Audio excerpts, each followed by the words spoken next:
Hola, hola. Espérate que igual tiene que... Dale.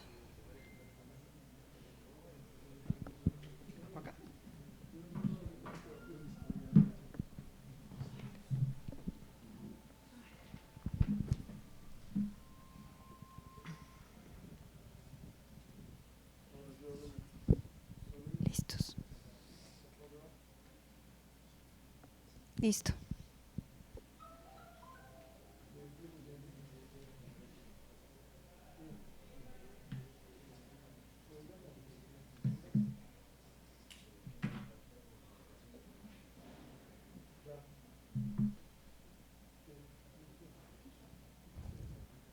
Muy buenas tardes a todas y todos. Les damos la bienvenida al cierre de nuestros conversatorios Ciudad, Imágenes y Memorias, Conversaciones desde el Arte. Esta es una serie de 5 encuentros en los que reflexionamos sobre la relación entre ciudad y prácticas artísticas como el arte, la arquitectura, la fotografía, la música y el diseño. Durante estos conversatorios abrimos un espacio para pensar juntos la ciudad desde el arte y la cultura. Hicimos memoria sobre los procesos creativos de Bogotá, conectando distintas miradas con la ciudad que habitamos y la historia del museo. Durante este ciclo de conversatorios contamos con la participación de artistas, curadores, académicos y gestores culturales que han reflexionado de manera crítica sobre el papel del museo y el arte en la ciudad. Este conversatorio, Bogotá de Atriles y Beats, propone un diálogo entre 3 universos sonoros que conviven y transforman la ciudad: la música clásica, el hip hop, la experimentación y el rock. La conversación abordará cómo estas prácticas musicales, desde la solemnidad de los atriles hasta la energía de los beats y las exploraciones del sonido, han configurado los paisajes culturales y sociales de Bogotá.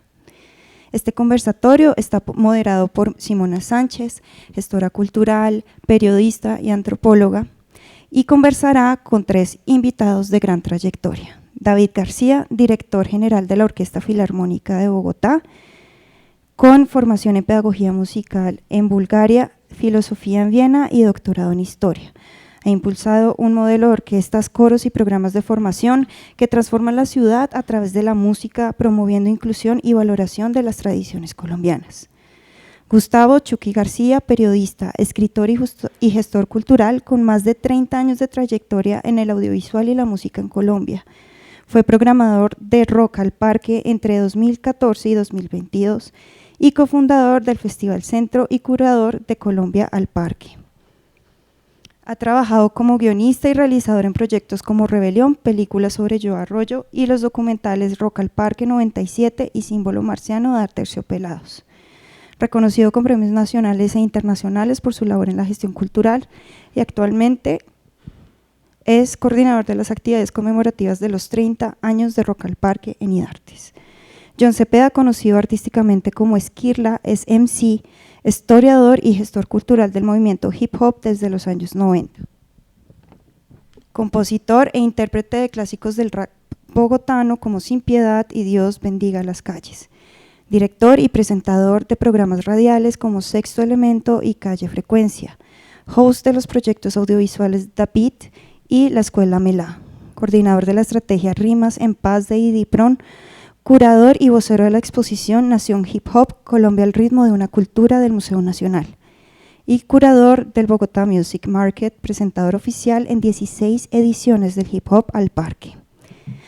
Es actual curador y programador artístico de este festival, reconocido como el más importante de la cultura hip hop en Latinoamérica. Bueno, ahora sí, los dejo finalmente con nuestros invitados y le doy la vocería a Simona. Muchas gracias por estar acá.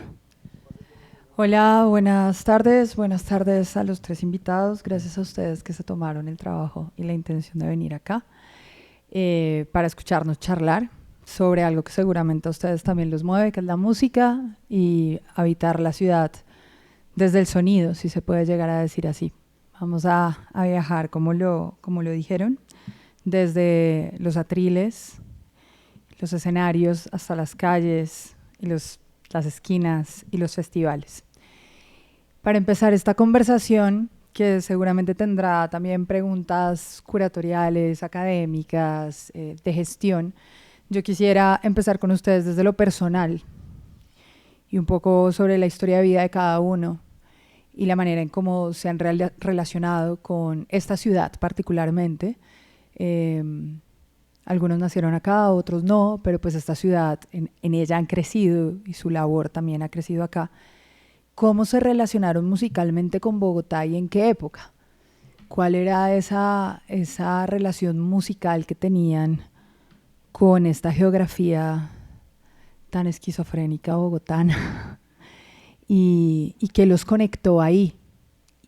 ¿Y de qué época estábamos hablando? Porque creo que eso nos va a ir llevando a una actualidad en donde nos relacionamos de otra manera, ¿no? Como con la ciudad. Entonces, no sé, Esquirla. Muy buenas tardes, Simona, David, Chucky, muchas gracias aquí por este panel tan bonito. Bueno, yo me relaciono con el tema de la música desde muy niño porque en mi familia había muchos músicos.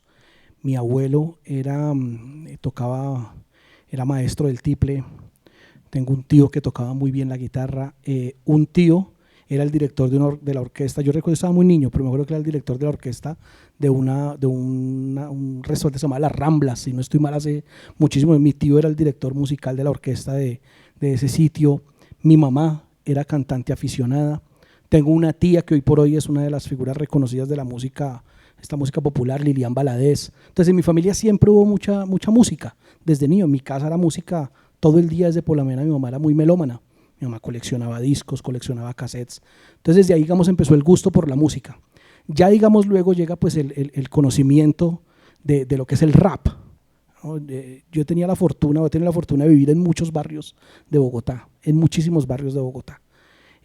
Yo recuerdo que desde niño nos vivíamos en Ciudad Jardín un año, Country Sur, Barrio Policarpa. Ese siempre fue como el 20 de julio, siempre fue como el lugar donde nos movíamos con mi señora madre, que yo vivía con ella. Cuando yo tenía 10 años de edad, año 1990, los primos de unos vecinos míos llegan de Estados Unidos y estos chicos llegan con todo el tema estético, ¿cierto? Del rap, llegan con los cassettes, con los LPs, y a mí me encantó la forma de ser de ellos, de manifestarse, de bailar, porque los chicos bailaban breaking y todo esto. Y eso a mí me maravilló, realmente me encantó, y yo dije, yo quiero saber más de eso, quiero aprender de esto. Los chicos me empezaron a grabar cassettes y claro, yo me enamoré de esa música sin entender inglés, ¿no? Porque sabemos que el rap, pues su esencia, su base, sus raíces es Norteamérica. Pero me gustaba sentir esa fuerza, ese impacto que tenían los raperos cuando pues estaban interpretando sus canciones. Grupos como Public Enemy, como Ice-T, S.D. Creek, me gustaron mucho, pero hubo uno en particular que me llamó mucho la atención, que es NWA, ¿cierto? NWA, este famoso grupo de Dr. Dre, Ice Cube, Eazy, fue el grupo que para mí fue el que me llamó la atención de decir, yo quiero ser eso, o sea, no quiero ser solo un escucha, también quiero ser un intérprete de esto. Y luego llegó a mis manos también otro artista muy famoso que me enamoró más, Vico C, el famoso Vico C de Puerto Rico. Cuando yo escuché, se puede hacer rap en español. No, perfecto. Entonces yo desde muy niño, yo ya quería ser rapero. Yo ya quería, no solo, como les digo, escuchar, ser parte de un movimiento, sino ser artista. Entonces en la casa pues siempre fue un problema que usted desde niño le diga, ¿usted qué quiere? No, quiero ser rapero. Entonces era un poquito complicado en el hogar. Y luego llego a vivir en el año 93 al barrio que realmente me fortalece a mí como artista para el tema del aprendizaje, que es Las Cruces. Yo en el año 93 llegué a vivir por cosas del destino al barrio Las Cruces, que es un barrio pues que siempre ha tenido una problemática social muy alta, pero ha tenido unas experiencias de vida y unas enseñanzas muy, muy importantes. Entonces, digamos, se fue dando por eso, porque mi recorrido en toda Bogotá, en los barrios, tanto barrio que me ha tocado vivir, conocer la gente, la idiosincrasia, aprender de ellos, de las experiencias, eso fue lo que me enamoró a mí, y sobre todo que Bogotá es una ciudad que inspira. Negativamente y positivamente, Bogotá es una ciudad que inspira. Hay muchas historias por contar en Bogotá, y los raperos, los MCs, somos como ese motor de búsqueda. A veces cuando la gente quiere escuchar historias de vida, historias de barrio, historias reales, pues se adentra en el rap, y ahí estamos los MCs, los raperos, los historiadores para contar eso. Entonces, digamos, a mí en lo personal eso fue lo que me llamó la atención, el sonido del rap, pero sobre todo el poder vivir en tantos barrios de la ciudad de diferentes estratos, de diferentes condiciones sociales. Eso fue lo que me maravilló a mí. Bueno, aquí estamos ya 35 años después todavía dedicados a esta maravillosa cultura que es el hip hop. Chucky. Buenas tardes y muchísimas gracias al museo y a la secretaría por la invitación. A mí me correspondió la época de los años 90, puntualmente los 90, porque yo estaba estudiando periodismo en el externado, acá en el centro. Entonces, en todos los huecos que tenía la universidad, sobre todo los de la tarde, me venía para la 19 y me recorría todas las discotiendas de la 19 y ahí entonces empezaba como a encontrarme con un montón de CDs, de vinilos, de casetes y particularmente de producciones locales, que bandas independientes, La Etnia, La Pestilencia, bueno, las que existían en Neurosis, Agony, mucho metal, mucho hip hop también, mucho rock alternativo, que dejaban ahí sus casetes o sus CDs, ¿no? Y como que no había otro lugar donde conseguir esa música.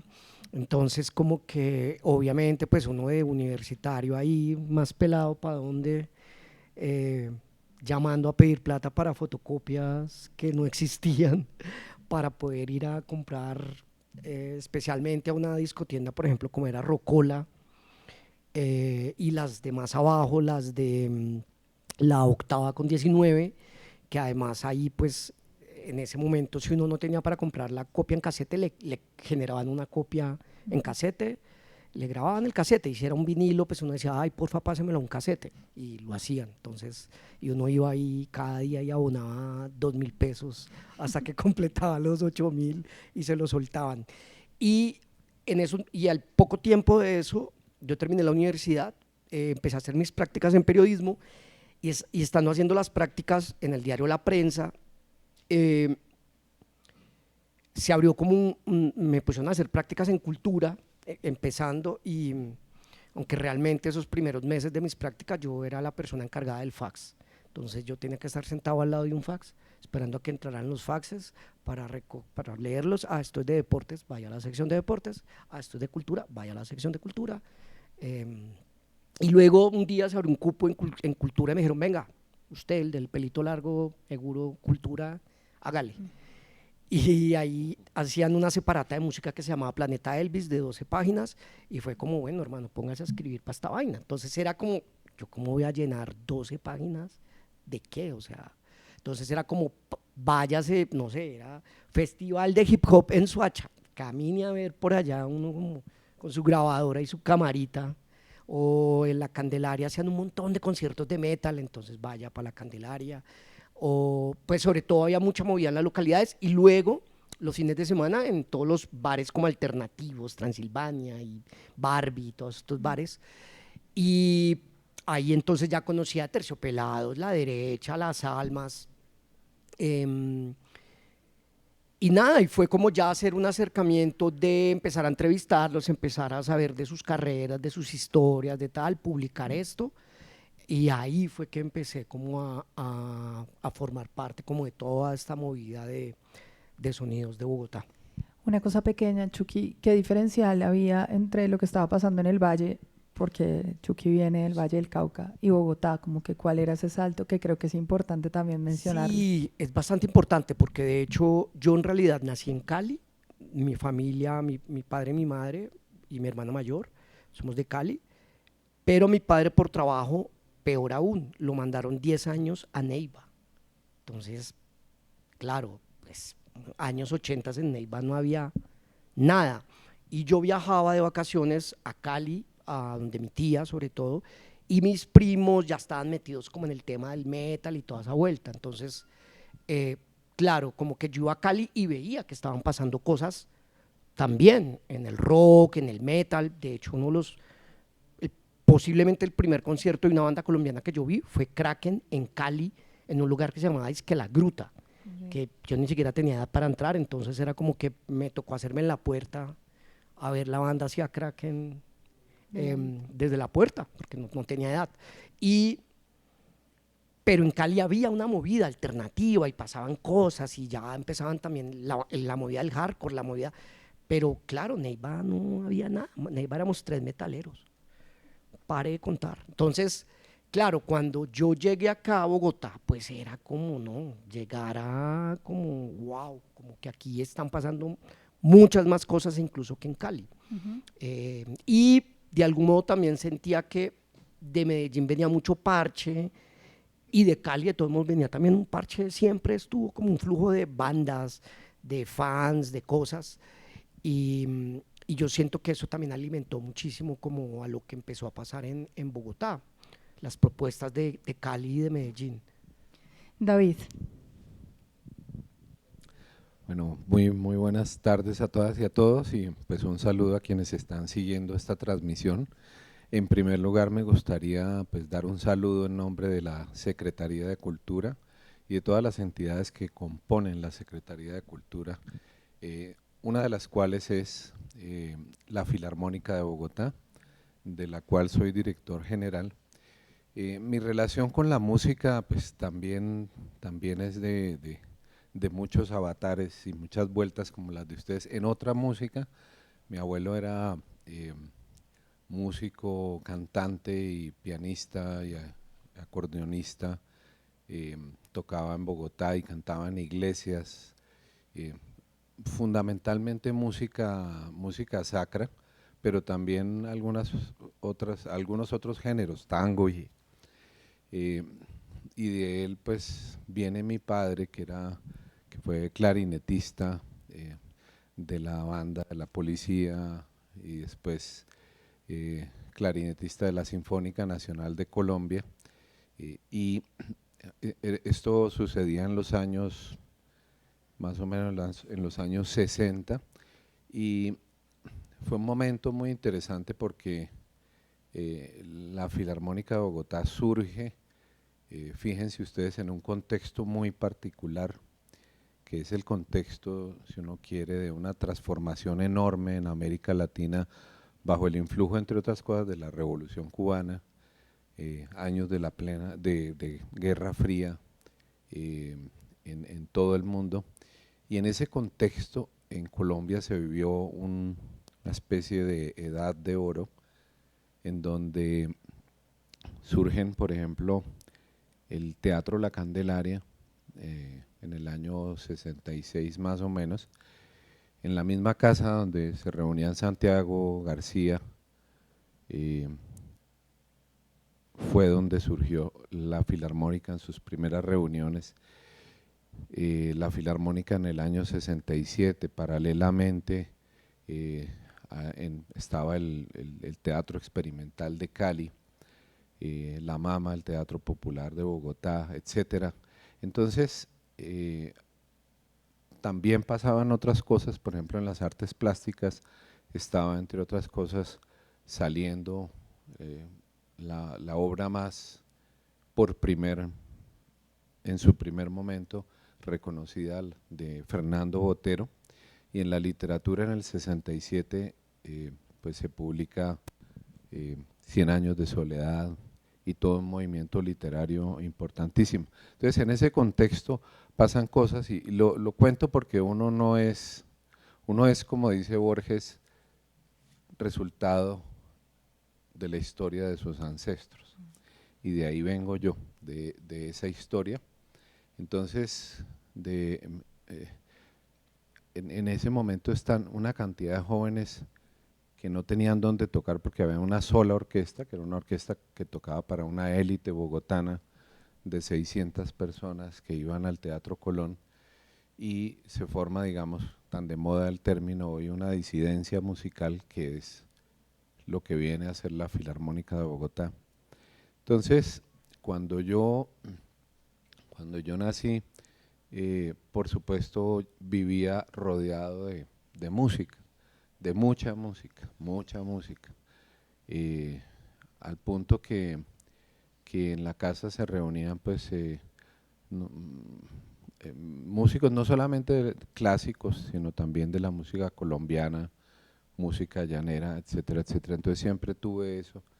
Y entonces yo empiezo a interesarme por la música, estudié en un colegio que tenía una mediana vocación musical, que era el Juan Ramón Jiménez, y que era un gran privilegio tener una hora de clase de música.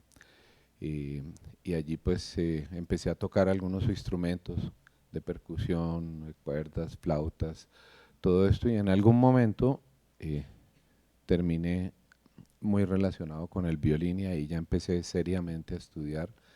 Fui parte de la Sinfónica Nacional Juvenil de Colombia durante algunos años y allí en algún momento pues tuve el privilegio de obtener una beca y me fui a Europa a estudiar. Estuve 3, 4 años en el Conservatorio de Sofía estudiando violín y de allí me fui a Viena a estudiar, pero otra cosa, porque a mí me interesaba, pues por supuesto el estudio de la música, pero yo pensaba, no, pensaba que quería hacer también otras cosas, más allá del sacrificio que significa estudiar violín, porque tienes que estar por ahí 8 a 10 horas diarias y eso es como una esclavitud ahí, ¿no?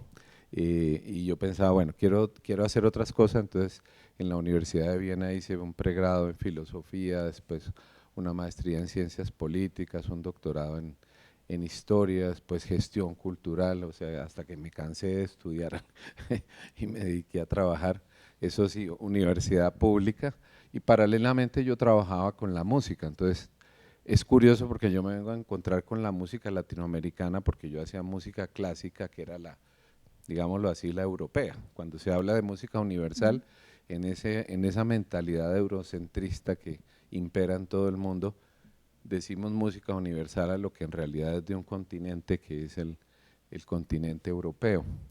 Pero allá me vine a encontrar con la música latinoamericana, la música colombiana, especialmente la llanera, me encanta. Estudié arpa, cuatro, toda esta cosa me encanta. Aún hoy en día me gusta mucho la música llanera, pero dejé de hacerla. Y también empecé a tocar, por ejemplo, con grupos de charanga, de salsa, latin jazz, música africana, bueno, muchas cosas. Y ahí como que se diversificó y se abrió el horizonte. Y paralelamente pues vivía, eso era la manera en que yo vivía, ¿no? Tocando en bares, en festivales, restaurantes, en la calle, en todo lado. Y paralelamente pues estaba ejerciendo como la vida académica, trabajaba en un instituto que se llama Instituto Austríaco para América Latina y ahí yo organizaba cosas de cultura y academia, ¿no? Seminarios sobre América Latina, problemáticas diferentes, etcétera, y regresé, pues después de vivir como 27 años por fuera, regresé a Colombia en el año 2010 y al poco tiempo, eso era alcaldía de Gustavo Petro, que hoy es presidente, me invitaron a ser director del general de la Filarmónica y entonces ahí empezó, digamos, otra etapa, que es concluyendo ya lo que he vivido en este tiempo. Entonces, de alguna manera, las cosas que yo viví, que pude aprender de la experiencia vivida allá y de otros países, pues es lo que he tratado de hacer en la Filarmónica, ¿no? Por ejemplo, la idea de que en cada localidad haya unos centros filarmónicos locales, pues no surge de la nada, sino que era que lo vivía en Viena. Viena, su división política son los distritos y esas son las localidades. Entonces, en cada distrito en Viena existe una escuela de música, donde los niños pueden aprender. Todos estudian música, es un derecho que tienen, cosa a la que nosotros deberíamos llegar. Y entonces, eso fue como el ímpetu con el que yo llegué aquí, de crear orquestas juveniles, de hacer un programa de formación musical. Y bueno, en el tiempo que ha pasado hemos logrado llegar a tener hoy en día un programa por el cual han pasado 270.000 niños y niñas desde el 21 de abril del 2013, de colegios públicos, de localidades, de centros hospitalarios y de algo que llamamos Centros Filarmónicos para la Paz.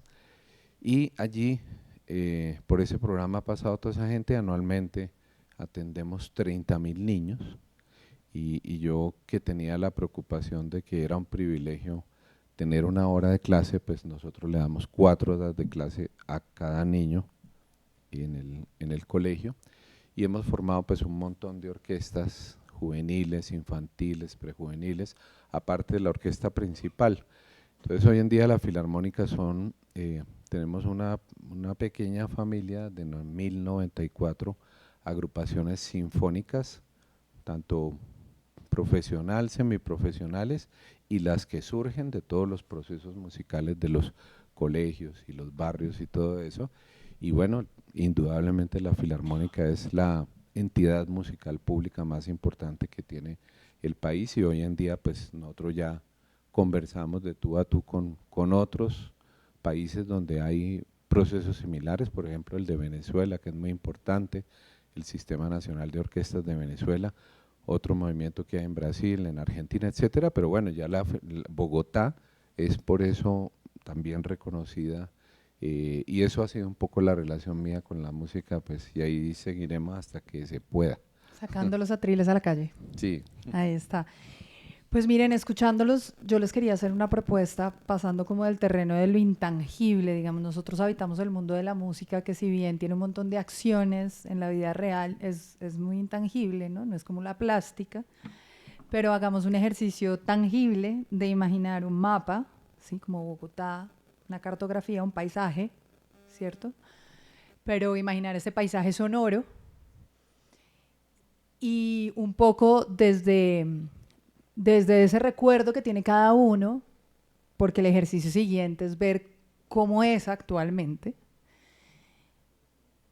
cómo sería esa Bogotá distribuida en músicas. Yo empiezo este juego para irles dando gabela que vayan pensando, o si la tienen ya de una, pero es, digamos, yo recuerdo en mi infancia y adolescencia caminar la Universidad Nacional y escuchar toda esa universidad sonar, sobre todo con violines, fagots, o sea, el conservatorio estaba casi que afuera, porque todos los estudiantes tocaban, ¿no? Incluido Santiago Trujillo en ese momento cuando estudiaba.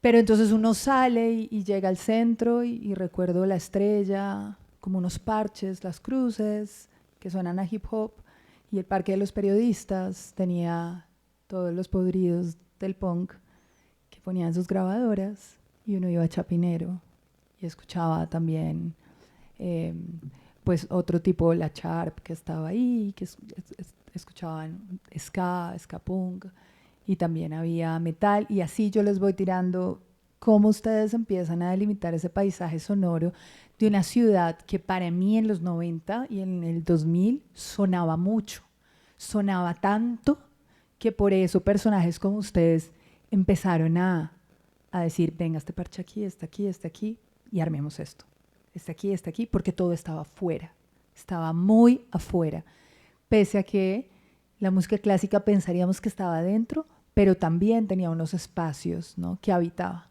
Entonces, chévere que cada uno me vaya contando de esos espacios para hacer ese paisaje sonoro y ver en qué desembocó y en qué está desembocando.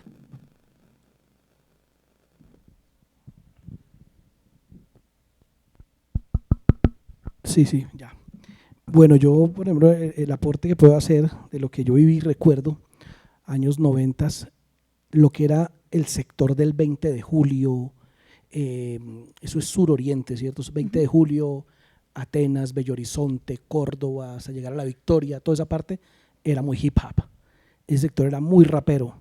De hecho, como les digo, orgullosamente yo soy de barrio Las Cruces, y a Las Cruces se le atribuyó mucho la génesis del hip hop, y claro, Las Cruces fue muy importante, pero siempre lo he dicho, a la par de Las Cruces, el sector del 20 de julio y para arriba era supremamente importante. De hecho, los puntos de encuentro y donde se hacían los festivales de hip hop de aquella época, los pocos festivales que tenía Bogotá, casi siempre el epicentro era ese sector del 20 de julio. El 20 de julio tuvo una discoteca en el centro comercial del 20 de julio, ahí eso es 1 de mayo con Séptima.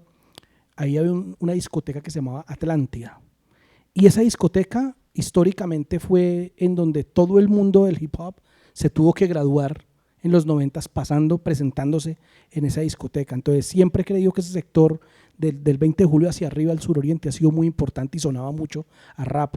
El centro, yo creo que hablar del centro es hablar de que en el centro, cuando yo parchaba mucho a mediados de los 90 en algo que se llamaba La Rotonda, ahí en La Jiménez, yo me hacía mucho ahí, y ustedes vean los parches, en una esquina los raperos, allá los punqueros, aquí los metaleros, y uno terminaba conversando e interactuando. En esa época se hablaba mucho de tribus urbanas, yo me acuerdo que se hablaba de tribus urbanas, y a veces eran como enemistarnos, y la realidad era otra, porque uno realmente parchaba por ejemplo, en la universidad mi mejor amigo era un punquero, con el que yo andaba, y nos veíamos chistosos porque uno con el jean ancho y la gorra y el otro con la cresta, y la gente decía, venga, pues ustedes, no, pues que no, ¿cómo así? ¿Cómo así que porque él escucha un género y yo otro tenemos que...? Entonces era muy lindo ver cómo realmente lo que tú dices, ¿no? La calle, la música, el barrio nos agrupaba y nos alimentaba y nos hacía creer a través de esas experiencias, esos intercambios de conocimiento. Pero mi aporte es ese, yo creo que lo que era el suroriente del 20 de julio y para arriba era muy hip hop, muy rap, podíamos hablar de ese sector. Otros sectores, digamos que yo viví lo que era la época de, uno sentía mucha música de protesta en lo que era el barrio Policarpa. Yo me acuerdo mucho que ahí se veía mucho, claro, porque ahí estaba todo el tema de la Unión Patriótica. Yo me acuerdo todo eso, algunos vecinos, yo los veía mucho eso, la música cubana también se sentía mucho por ahí. Y yo siempre he dicho que Bogotá es una ciudad que honestamente lo que hay acá, la diversidad cultural, musical, es una vaina realmente para sentirse uno orgulloso. Es una ciudad realmente maravillosa. Los que hemos tenido posibilidades de ir a otras ciudades, a otros países, realmente uno ya cuando sale reconoce el valor de esa diversidad cultural que tiene esta ciudad. Sí, yo creo que hay algo importante ahí en lo que usted anotaba, y es que eso de que finalmente como que un montón de personas como nosotros y muchísimas más que en ese momento de los años 90 para acá empezaron a tratar de organizar esa información para ponerla por un solo canal, porque efectivamente usted ahora que habla del programa de hip hop, por ejemplo, pues habían un par de radios universitarias que hacían esa tarea de esto es hip hop, ¿no? Como esto es lo que está pasando. Estaba, por ejemplo, un personaje como Héctor Mora organizando el Cuatro Canales, ¿no? Luego pues irrumpe, por ejemplo, Mucha Música con City TV, que también ayudan a organizar incluso hasta la videografía de la ciudad. Esto es Bogotá, esto es Tun, los conciertos que transmitía Mucha Música que hacían en el toque.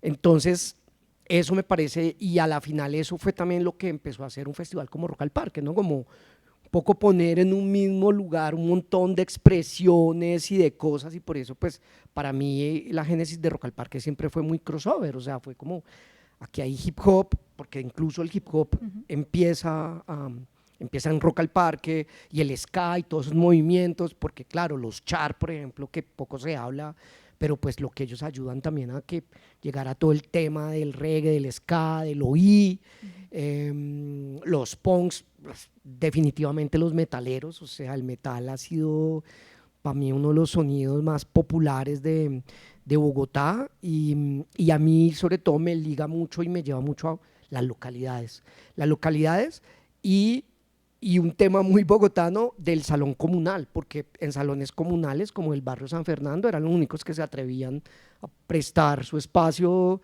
para un poco de peludos allá, que siempre esos conciertos de metal eran unos desmadres. O sea, hoy yo veo como, no sé, voy al Vive Claro y acomodadores, sí, y la logística y todo, es como, aquí no hay portazo, o sea, aquí es como, no, eso es el futuro, o sea, eso no, en esa época era impensable que eso iba a pasar. Entonces, Bogotá, lo de la Nacional me parece muy interesante porque efectivamente, además, como la Nacional tenía y el León de Grave, entonces era como que, ¿no? Como un espacio ya súper establecido para ir, y estaba el Teatro Libre de Chapinero, que hacía sus programaciones de blues y de jazz. Entonces, como que también que son dos sonidos que también siempre han estado muy, muy presentes. Y lo más loco de todo era como que, obviamente, la zona rosa y todo eso era como que primero estaban siempre las tiendas, que yo nunca entendí por qué siempre ponían electrónica. Uno entraba a una tienda de zapatos, electrónica, de ropa, electrónica. Los bares que programaban como anglo, ¿no? Como pop y como anglo. Y luego estaba Cinema, Barfly, todos los bares de electrónica, exactamente. Entonces, eso también como que unió a la zona rosa y se sentía así, electrónica, ¿no? Por todos lados. Y que yo creo que a usted le tocó cuando pusieron la ley zanahoria, que se inventan esa vaina de las after parties, que era el amanecedero, y ahí claramente también sonaban unas vainas que uno incluso mucho no, ni siquiera había oído, que el jungle, que el trip hop, ¿no? Y no que había Shazam, uno no sabía que estaba no, sonando. nada, era uno como, pues sí, ok. Y finalmente estaba algo que me parecía maravilloso, era que independientemente de lo que usted escuchara, usted agarraba o un bus cebollero o la buseta o el colectivo y le tocaba mamarse lo que el conductor ponía. Entonces uno después estaba cantando solo el Ricarena. mochuelo, Ricarena, y decía, pero yo, ¿por qué tengo pegado Ricarena? Pues claro, pues todos los días cogía el bus, 3 horas de Ricarena, pues se aprendió uno las canciones. Eso y lugares como Nutaves, hoy Centro Comercial Los Ángeles, ahí en la 19 con cuarta, que acuérdese que era bar de reggae, bar de metal, bar de electrónica, bar de rock, bar de hip hop, bar de trova, bar de salsa, bar de jazz, bar de blues, y a las 12 de la noche todo esto sonando junto, gente cayendo desde el 5.º piso, ¿no? Era como una vaina que obvio, uno pues era como toda, sí, como estar viviendo, no sé, como en Spotify, ¿no? Como estar ahí metido en las playlists pasándole, era maravilloso, o sea, en serio que Bogotá ha tenido esa vaina que es caótico, pero que al mismo tiempo, gracias a todos estos personajes que han ayudado como a organizar esas, ¿no? apreciaciones, de algún modo han existido unas líneas como muy claras. David. Bueno, es interesante la pregunta, paisajes sonoros de Bogotá. Sobre todo desde la música clásica, que uno diría, mucha gente, ¿dónde está? ¿Qué hace? ¿Dónde parchan? O sea, uno no ve una esquina de clarinetistas, o sí, o sí, es como un misterio, ¿no? Porque siempre existía esa frontera, ¿no? Las culturas urbanas, lo popular, la música popular y la música clásica. Y cómo conviven esas dos. Yo, en el conservatorio veía mucha gente disidente que se sentía contraria. Quiero ir a un concierto de rock, pero estoy aquí estudiando, pero ¿qué hago para vivir con esas dos cosas? Sí, eso es cierto, es que ahí lo que ocurre es que eso ha sido como un asunto muy particular de Colombia, haber dividido administrativamente de manera tan absurda lo que llaman la alta cultura, la música culta y la música popular, que esa división no existe en muchos lugares de América Latina, es decir, uno no se imagina un músico cubano, un brasileño, incluso argentinos que tengan formación solamente en música clásica, sino que también lo tienen que hacer en la música popular, ¿no? Entonces, por eso los músicos salseros o de Latin Jazz en Cuba son gente muy formada académicamente. Y esa división existe aquí. Yo me acuerdo que cuando yo estudiaba también en el conservatorio, era como pecado tocar otra música porque de pronto se te daña la técnica del violín y cosas así. Y eso se ha transmitido y si uno pone a los músicos de la Filarmónica de Bogotá o la Sinfónica a improvisar, por ejemplo, pues ahí empieza el parto de los montes porque no hay ese conocimiento, esa libertad de la improvisación, y pues eso es un asunto, pero lo digo porque específicamente por esa razón quienes estudian música clásica se ubican en unos ciertos espacios, ¿no? Conservatorios, escuelas, todo ese tipo de cosas y no se vive la música como se vive en otros países, la música clásica por fuera de la academia, y es como si fuese sobreentendido que es algo elitista. Eso ha sido lo que nosotros hemos tratado de romper desde hace mucho tiempo con la Filarmónica de Bogotá, y por eso la orquesta pues toca en parques, en iglesias, en colegios, en cualquier lado, La mayoría de los conciertos de la Filarmónica no suceden en teatros, eso es el 10%, que es el Auditorio León de Greiff, el Teatro Mayor, la Jorge Tadeo Lozano, el Ensueño de Ciudad Bolívar, pero por lo demás se están haciendo todas las semanas conciertos.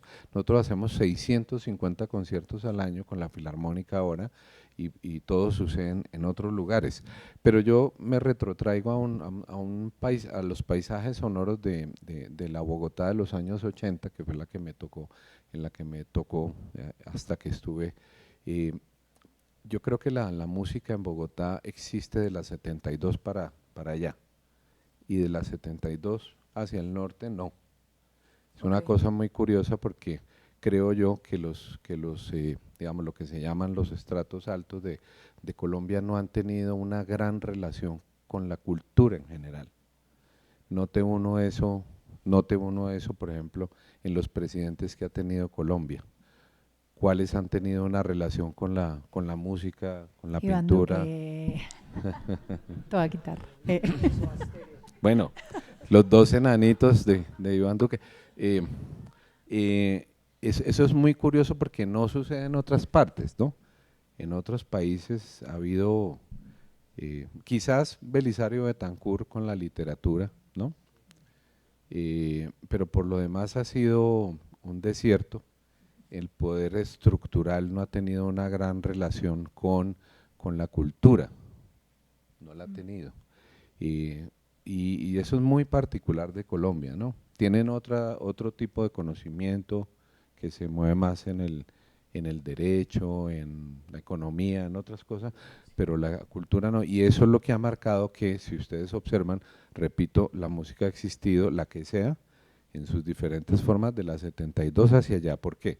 Está la Universidad Pedagógica y parta ahí a hacer como un barrido geográfico, ¿no? La escuela Luisa Calvo, que estaba en la 40 y pico, el Auditorio León de Greiff, el Conservatorio, la Sinfónica Juvenil, es decir, y toda la descripción que ustedes han hecho muy rica de la vida barrial, con todo tipo de música, ¿no?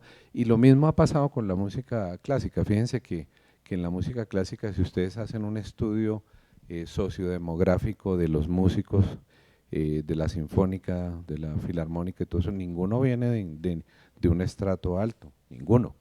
Por ahí uno, yo conozco uno que es de la familia Samper, hasta ahí. Todo lo demás es puro barrio, estrato 1, 2, 3, 4, esos son los músicos de la filarmónica, no son pues niños privilegiados ni nada de esto. Y en la sinfónica también, y yo creo que eso se extiende a lo largo del país, por ese asunto. ¿Qué viví yo en lo particular?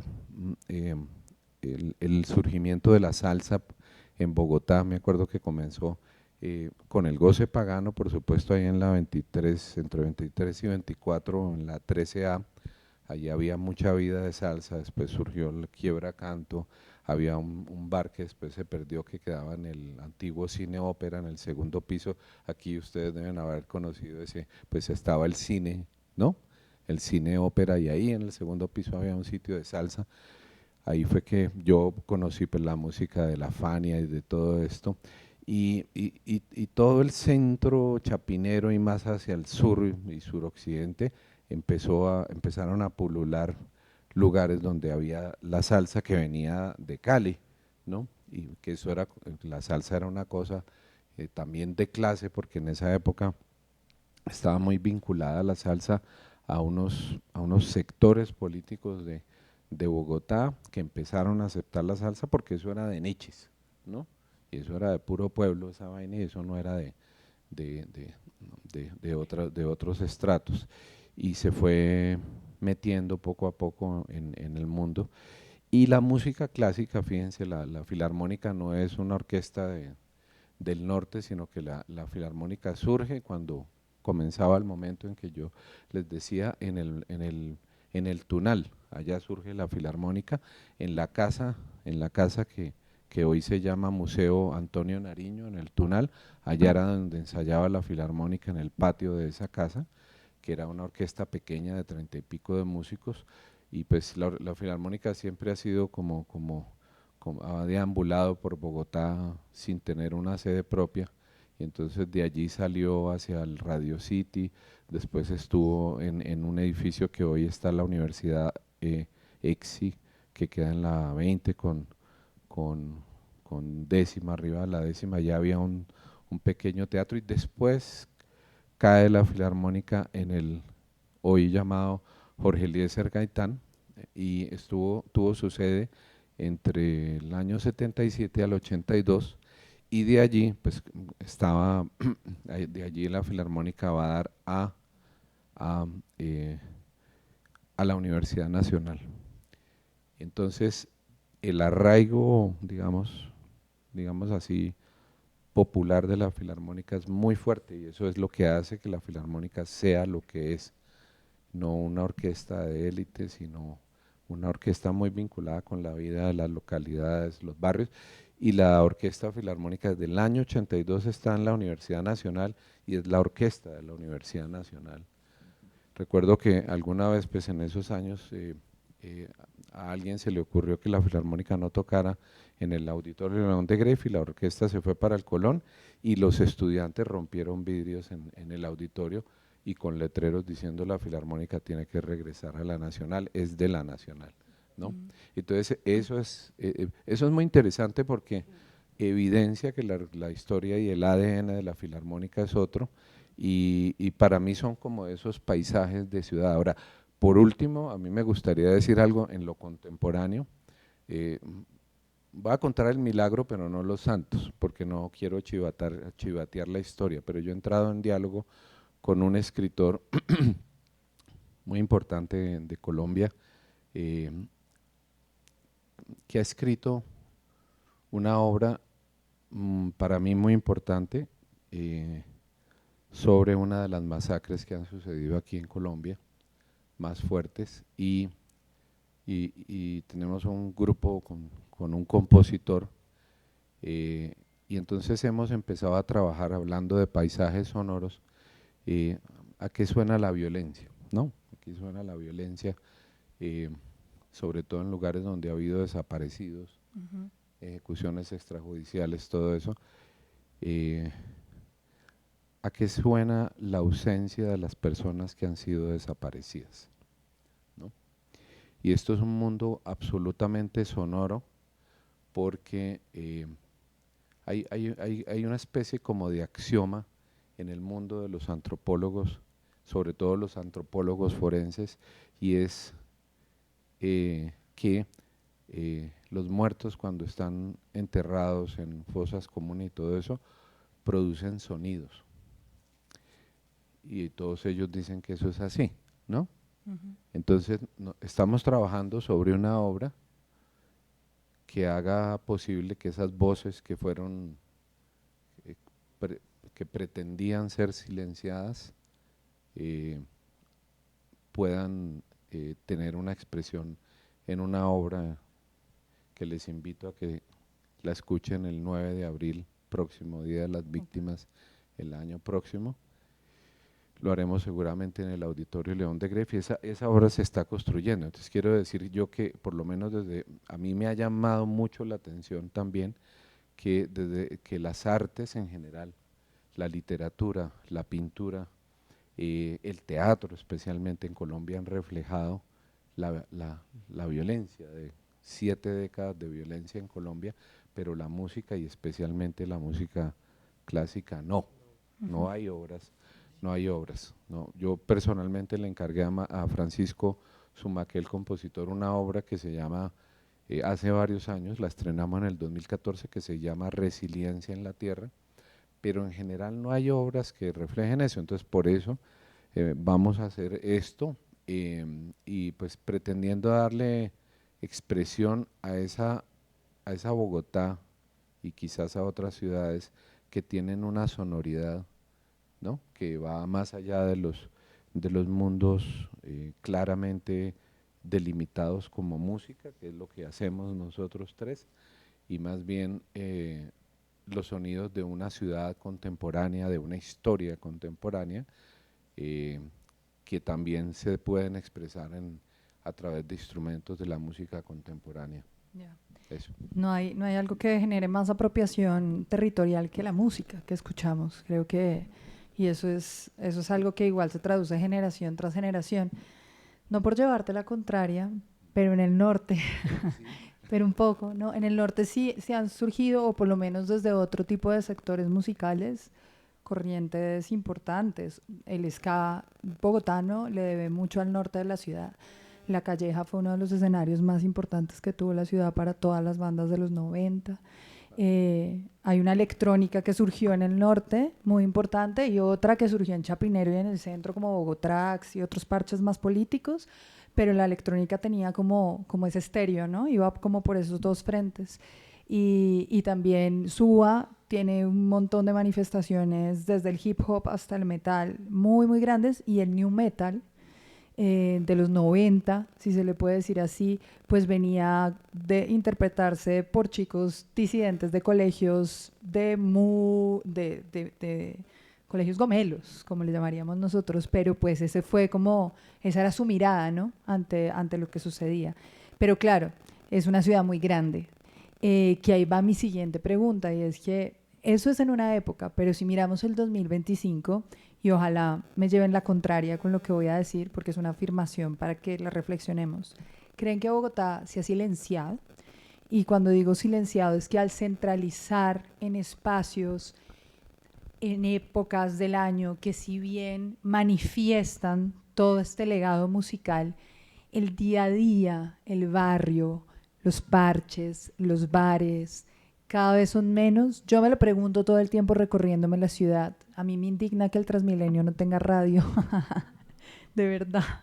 Y yo digo, quiero quitarle los audífonos a todas las personas, o que cada cual ponga música en uno de los trayectos. Quiero saber qué está escuchando la gente cuando va en el Transmilenio. Si bien estamos en una época en donde todos tenemos acceso a la música a través de un dispositivo móvil, antes accedíamos a la música a través del otro y de la otra persona. Y para poder acceder a esa música teníamos que convivir en un espacio. Ese espacio, ese no lugar, que no me voy a meter con ninguna teoría aquí sociológica, antropológica, ahora nos pone en un escenario con muchas preguntas, ¿no? ¿Cómo encontrar ustedes como curadores qué se está escuchando? ¿Cuáles son los parches? ¿Cómo van llegando? ¿Cuál es la tendencia? Antes la tendencia, lo que decía Chucky, él se iba para el sur, pillaba qué estaba pasando y lo contaba. Ahora es como, bueno, ¿dónde busco? ¿Cómo curo? ¿Esto será que le gusta a la gente? La cantidad de likes traduce las necesidades sociales de los jóvenes, de las personas, de las músicas. Hay como, ¿qué pasa ahora que está más intangible todo? Es más silencioso, pero ahora por primera vez en Bogotá, yo creo que al lado de otra ciudad tenemos Movistar Arenas, estadios, teatros, hay programación al mismo tiempo en 1000 lugares. Entonces decimos, ve, la gente, ¿será que ahora consume más música que antes? Hay una mercantilización de lo popular. Para que charlen eso entre los tres también en bueno, nos queda un poquito más de tiempo, pero creo que hay un montón de preguntas sobre esa transformación de la música con el territorio y de las músicas en las que ustedes trabajan.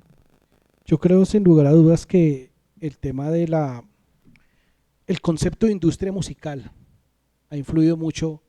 A ver, hablo desde el punto de vista del rap. El rapero antes, en lo último que pensaba era en fama y hasta en dinero. El rapero en qué pensaba, en desahogo, en contar esa realidad latente de su barrio, sus experiencias. Eso es lo que el rapero quería hacer. Hoy en día los raperos, les voy a contar eso porque, digamos, yo soy uno de los que ha grabado canciones con mucha gente, y antes hacíamos la canción y ese tema de regalías, eso a uno no le importaba eso, uno quería hacer era música, uno quería simplemente con esa persona relacionarse, con ese productor, con ese artista, y vamos a hacer una canción, no nos importaba nada más. Hoy en día, antes de que grabemos ya te están diciendo, que el split, entonces esa vaina empezó uno como a cogerle pereza realmente a colaborar, y cada uno se empezó a involucrar en sus propios proyectos musicales, ¿no? Eso lo digo desde el punto de vista del hip hop. Pero gracias a Dios el hip hop, el rap como tal, como viene del barrio, es un género musical, es una cultura que siempre va a estar denunciando, interpretando, contando esa realidad, esa vivencia. Yo duré 7 años siendo coordinador de un proyecto llamado Rimas en Paz, en el IDIPRON. Cuando llega la pandemia, pues resulta que, claro, pues la alcaldesa en esa época, Claudia López, pues da la orden, ¿no? Todo el mundo pues a su casa. Entonces a nosotros, yo me acuerdo que todos dijimos, bueno, pues no, pues bacano, pues nos mandaron para la casa. ¿Y quién era el director del Conservatorio Javier de Nicoló en el IDIPRON, el maestro Marcos Galindo? Él nos dice, miren, si no nos pellizcamos, de aquí nos sacan. Nos dejarán un mes, pero si no nos pellizcamos, porque el trabajo con IDIPRON es un trabajo presencial. Ustedes han escuchado hablar del IDIPRON, Instituto Distrital para la Protección de la Niñez y la Juventud. Es un trabajo presencial, es un trabajo asistencial con jóvenes que son expandilleros, chicos que están en procesos de rehabilitación, víctimas de explotación sexual, y la música cumple un papel muy importante ahí. Entonces nos dicen, vamos a empezar a trabajar virtual con estos chicos del IDIPRON. Pero estamos hablando que son chicos de estrato 0, 1, chicos que no tienen acceso a internet. Entonces uno decía, bueno, aquí es donde vamos a ver las ganas de estos jóvenes realmente si quieren seguir en los procesos. Habían chicos que se iban para el Transmilenio, para la estación, y se conectaban en la estación para recibir su clase. Entonces cuando empezamos nosotros, bueno, entonces al profe de guitarra, entonces el profe de guitarra al día tenía que reportar, profesor, ¿con cuántos alumnos tuvo clase? ¿Qué necesita un chico para hacer la clase de guitarra? Pues en la casa necesita tener la guitarra. Chico, ¿estos qué guitarra va a tener? El de piano, el profesor de piano les mandó construir unos teclados en cartulina. O sea, nos tocó ser muy creativos. Yo que era el profesor de rap, que necesitaba yo que tuvieran estos chicos, papel y lápiz. Yo al día hacía clases con 40 jóvenes. Todos los demás profesores me decían, venga, profe Esquirla, sáquenlo un poquito que por su culpa nos están apretando a los demás. Yo decía, no, es que estos chicos necesitamos es realmente que sigan en la película, que sigan mentalizados en que el rap es la salvación de ellos. Y ese proceso para mí, Simona y compañeros, les cuento, para mí fue muy lindo porque me di cuenta del poder transformador que tiene un género como el rap, una cultura como el hip hop. Y hoy en día muchos de estos jóvenes son docentes en sus localidades. Yo era un chico, yo tengo por ejemplo un alumno, Cristian Rubio, se hace llamar Street Dog, chico difícil, con él hasta nos íbamos a dar puños un día. Porque el chico de esos chicos de calle, difíciles, pandillero. Y me acuerdo el primer día que llegó el chico, un chico 1.90, yo dije, no, ese man me va a romper, pero bueno, pero toca no dejarnos ver el aceite acá. Y no, el chico, increíblemente, en un proceso de 2 años, aprendió a tocar corno francés, piano, tiple, guitarra, empezó a producir. Yo decía, hermano, esto es una maravilla. Y el chico hoy en día agradece mucho. Y esto que nosotros hacemos lo replicaron ellos en sus localidades. Tenemos muchos jóvenes en Ciudad Bolívar, en Suba, que pasaron por ese proceso de rimas en paz y realmente mostraron que esto es como un pulpo, ¿no? Eso que yo aprendí se lo explico al otro y al otro, muy bonito. Y ese proceso a mí, por lo que le digo, es lo que me llevó a entender de que la ciudad nunca se va a silenciar.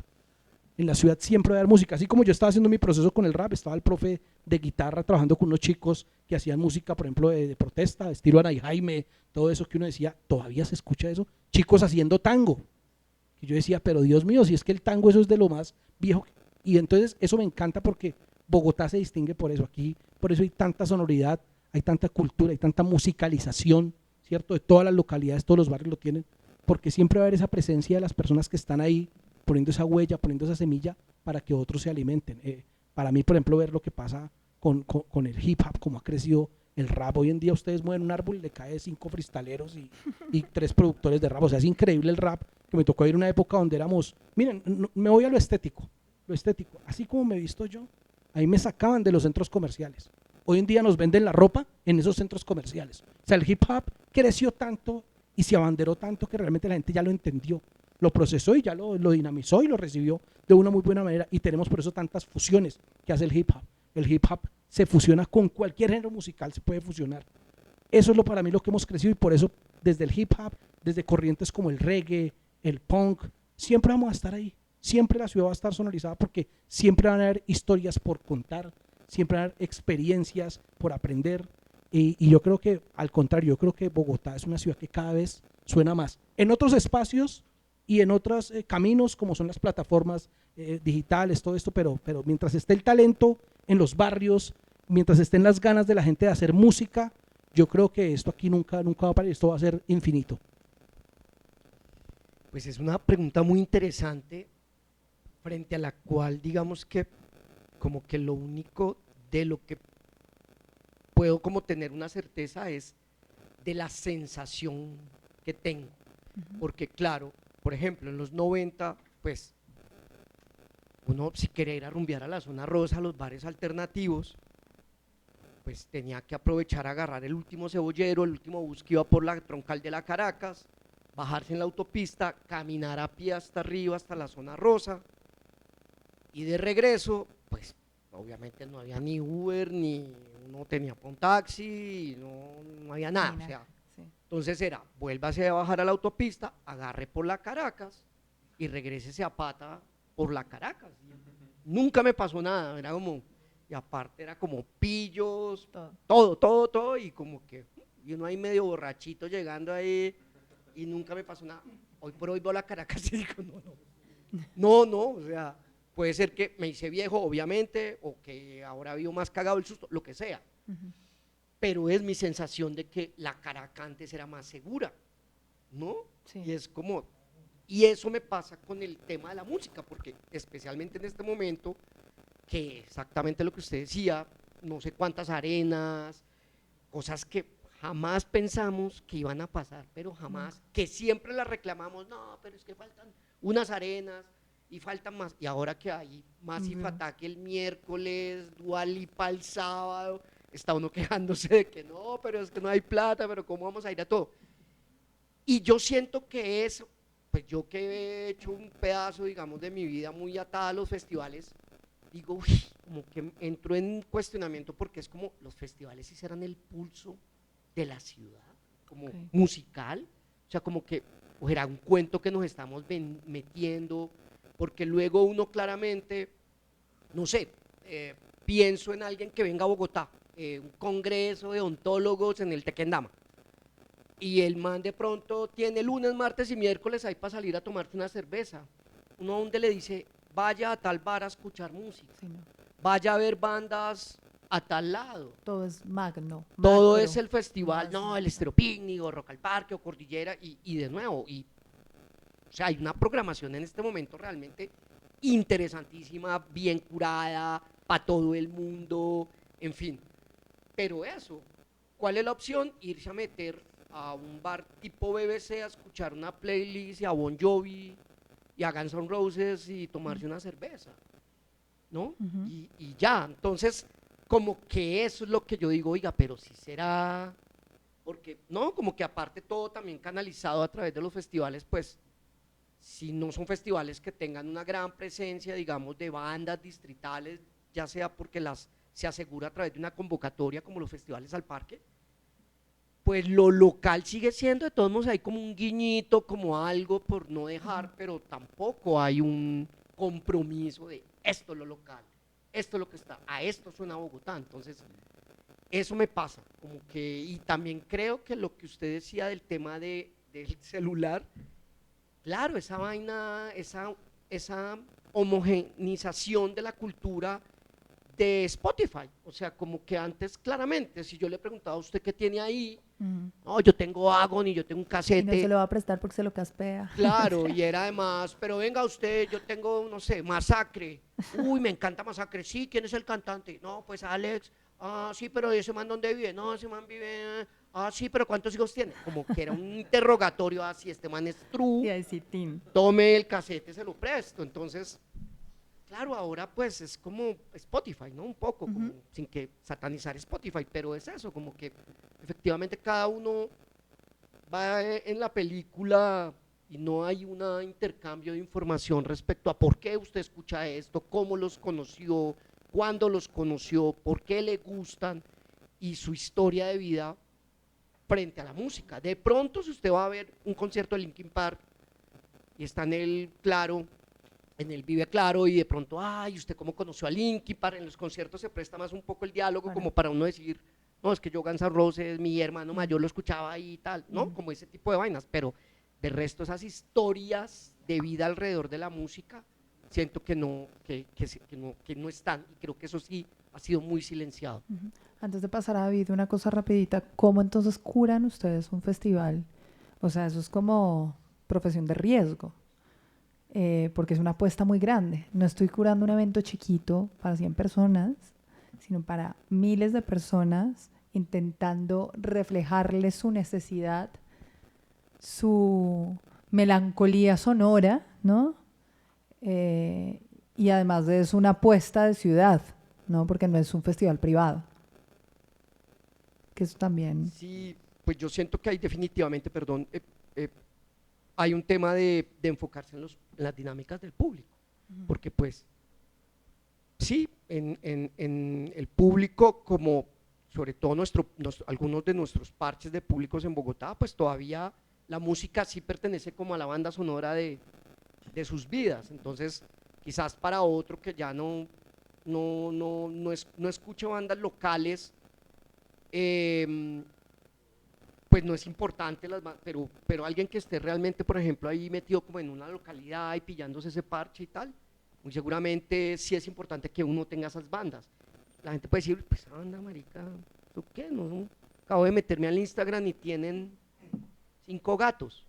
No, pero es que esa es una banda que se hizo ahí, con la que la gente creció, y por eso fenómenos como, no sé, como el de Mago de Oz, ¿no? Y tantos otros que hay en diferentes géneros musicales. Entonces sí, yo creo que el ejercicio de la curaduría, pues además tiene el tema del presupuestal, que pues usted que también programa en el CNA pues lo sabe, las programaciones musicales siempre están muy ligadas a un tema del presupuesto, y ahí es cuando uno, como tengo cosas representativas y al mismo tiempo pago, el ejercicio se vuelve ahí como un complejo, pero sí siento que para mí por lo menos las respuestas siempre están en la gente, en las audiencias. Okay.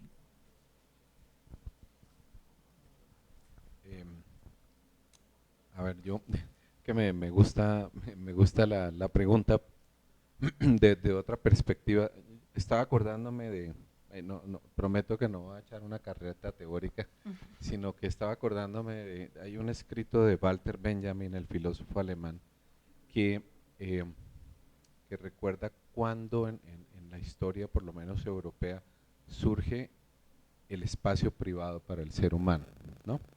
En la arquitectura. Entonces, en ese cambio hasta el finales del siglo XIX, sobre todo las clases populares vivían en establos, en baños colectivos, la vida sexual, la vida íntima, todo sucedía en espacios compartidos. Y es ese surgimiento de esa arquitectura que crea los apartamentos en primer término. Y si uno va a Europa, si han estado en muchos lugares, existen un baño para un piso, aún hoy en día, para un piso un baño. Entonces todo ese espacio que va conquistando el ser humano, también para todos, democratizado, privado, también ha sucedido en el consumo del arte, sobre todo a través de la tecnología. Precisamente Walter Benjamin también tiene un texto que se llama el arte en su época de reproductibilidad tecnológica. Les recomiendo ese texto, y muestra cómo el arte en un momento deja de ser presencial, ¿sí? El teatro, el concierto, la ópera, etcétera, y gracias a la tecnología va a saltar a masificarse, ¿sí? En el cine, en las grabaciones de música, en las transmisiones, y eso por supuesto democratiza el acceso al arte, que siglos antes era solamente privilegio de quienes tenían en las cortes grupos de música, etcétera. Entonces eso es muy importante, pero también empieza a haber otra relación con el arte, ¿no? Y eso se ha pronunciado más a partir de todo eso que se llama la cuarta revolución industrial, que es todo al internet y todo en línea, que es lo que estamos viviendo nosotros, no solamente la inteligencia artificial, sino también las plataformas que tú decías, Spotify, YouTube y todas las que uno quiera. Y entonces yo lo que sí diría y respondería claramente es que se está consumiendo, quizás, o mejor el término, no es consumiendo, sino escuchando mucha más música que antes, mucha, pero muchísima. Eso se ha multiplicado de una manera impresionante. Voy a contarles 2 datos. Nosotros hicimos la semana antepasada, participamos con Shakira en un concierto. Ella quiso hacer concierto con una de nuestras orquestas. la Filarmónica de Mujeres las invitó. Ayer registrábamos que está llegando casi a 2 millones de vistas que personas han escuchado esa canción que se llama La Pared con la Filarmónica de Mujeres de la Filarmónica de Bogotá. 2 millones de personas en 10 días en que está colgado eso, aparte de quienes lo hayan oído allá, que eran 47.000 personas en el Vive Claro. Ese es un ejemplo. Y el otro es con el freestyle. Nos reunimos con la gente de Red Bull, entonces ellos invitaron unos freestylers y participamos en la batalla final nacional que hubo en el Movistar, y yo me acuerdo que hablé con el de Red Bull y yo le dije, bueno, chévere, que va a haber unas 14.000 personas, y él me dijo, mira, la verdad, lo que menos nos interesa es la gente que va a ir. Tú vas a ver cómo se mueve eso en redes. Y la última vez que lo vieran con como más de 600.000 personas que habían visto eso. El momento en el que nosotros, una orquesta nuestra, estaba ahí metida, bueno, tú conoces muy bien ese mundo, tú también, y entonces eso te da la muestra de que la gente está escuchando mucha música, cada vez más música, y aquí en Colombia y aquí en Bogotá, realmente. Y yo hago pues parte de mis funciones como director de la Filarmónica es ser parte de un comité que se llama el Comité LEP, el Comité de la Ley de Espectáculos Públicos, que es a donde van a dar los recursos que en Bogotá generan los conciertos, y unos recursos de estos van derecho al Ministerio de Cultura y nos los tienen que entregar a Bogotá, y nosotros en un comité que es constituido por la sociedad civil y por directores de entidades culturales del distrito, con todo pues un procedimiento técnico, etcétera, distribuimos esos recursos a través del programa de fomento, de estímulos, de becas y apoyos concertados. Y yo recuerdo, pues como llevo como 10 años en suma en la Filarmónica, que hace años esta cosa, cuando surgió la ley de espectáculos públicos, pues eran 1.000 millones, una cosa así. Este año contamos con 35.000 millones del año pasado, y ya a estas alturas calculamos que pueden llegar a ascender a más de 50.000 millones.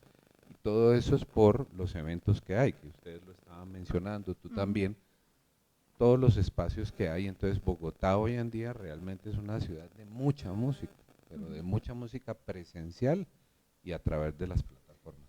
Ahí lo que tenemos que lograr que las de las plataformas también le podamos tributar a eso.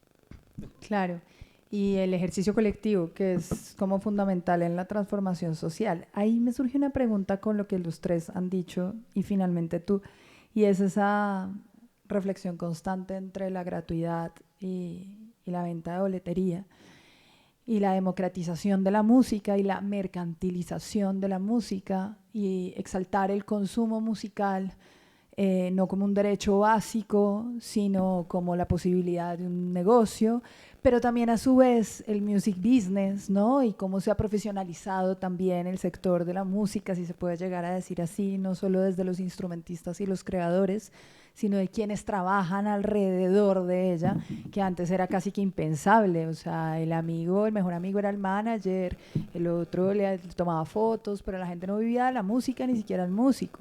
Entonces ahora, bueno, aprender a vivir de la música, pero es un reto muy grande, sobre todo desde las entidades públicas. Aquí pues estamos hablando un poco desde ese lugar, porque pues no tenemos sentado un Páramo, por ejemplo, o a un OCESA, pero sí es un ejercicio que todo el tiempo yo creo que está en el pensamiento de quienes trabajamos en ello, y es esa frontera, ¿no?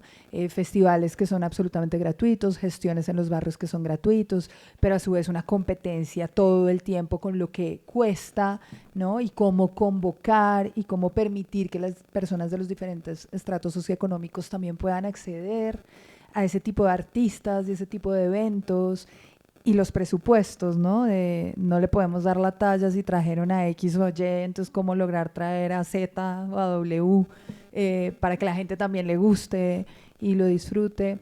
Y creo que eso es una conversación que además de alguna manera pone como unos retos en la manera de darle una oferta musical a una ciudad que está sonando desde otros lugares, escuchando desde otro lugar y sin duda alguna con cada vez más músicos, ¿no?